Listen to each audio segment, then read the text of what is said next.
ایک فقیر تھا، اس کا مزاج یہ تھا کہ جو بھی اس کے ڈیرے پہ آتا اس کو کھلاتا اور اس کی خدمت کرتا، اور یہ فقیر کا مزاج ہوتا ہے۔ بابا بلے شاہ نے کہا تھا نا، اٹ کھڑک کے دکڑ وجے تتا ہووے چلا، آن فقیر کھا کھا جاون راضی ہووے بلا۔ تو یہ فقیر کا مزاج ہوتا ہے کہ لوگ اس کی چوکھٹ پہ آئیں اور وہ لوگوں کو جو ہے وہ کھلائے، ان کی ضروریات کو پورا کرے۔ تو وہ درویش تھے اور جو بھی ان کے پاس آتا اس کی خدمت کرتے۔ ان کے پاس کبھی رقم نہ ہوتی تو ادھار لے کے لوگوں کی خدمت کرتے، حتیٰ کہ جب ان کا آخری وقت قریب آیا اور حالات ایسے ہو گئے کہ لوگوں کو لگا کہ بابا جی اب رخصت ہونا چاہ رہے ہیں، تو سارے قرض خواہ اکٹھے ہو کے بابا جی کے پاس آ گئے کہ جناب ہمارا قرضہ ادا کیجئے۔ ایک جمگٹا بن گیا، اور بابا جی کو یہ فکر تھی کہ یہ میرے مہمان ہیں اور میں ان کی خدمت کرنے کے قابل نہیں ہوں، میرے پاس کچھ ہے نہیں۔ اتنے میں ایک چھوٹا سا بچہ تھا، وہ گلی میں پتیسا بیچ رہا تھا۔ آواز لگائی تو بابا جی نے اشارہ کیا، کہا میرے ان مہمانوں کو کھلا دو۔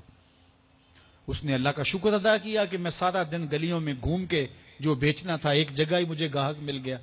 اس نے مہمانوں کو سارا کھلا دیا اور بابا جی سے کہا کہ پیسے۔ تو بابا جی کہنے لگے بیٹا بیٹھ جاؤ۔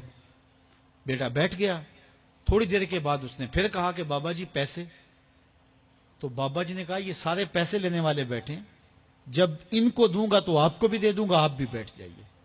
تو وہ یتیم بچہ تھا، اس کی بیوہ ماں نے اس کو تھوڑا سا پتیسا تیار کر کے دیا تھا، وہ روزانہ صبح دیتی تھی، وہ بیچ کے آتا تھا، اس سے گھر کا چولہا جلتا تھا۔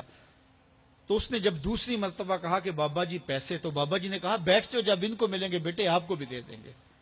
تو اس بچے نے رونا شروع کر دیا کہ میرے گھر کا تو چولہا انہی سے جلتا ہے اور میری ماں میرا انتظار کر رہی ہوگی۔ اللہ اکبر، بچے نے رونا شروع کر دیا۔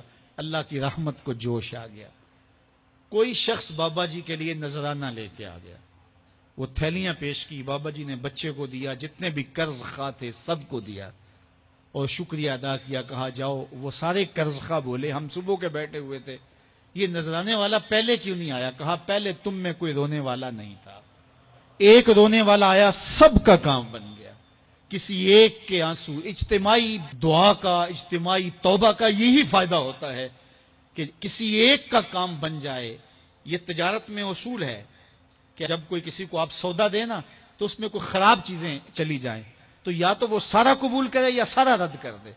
تو اللہ جب قبول کرتا ہے اجتماعی طور پہ، پھر ساروں کو قبول کر لیتا ہے۔ تو اس لیے آج کی بابرکت شب نور میں میری مائیں، بہنیں، بیٹیاں بھی تشریف فرما ہیں، بچے بوڑھے جوان بھی تشریف فرما ہیں۔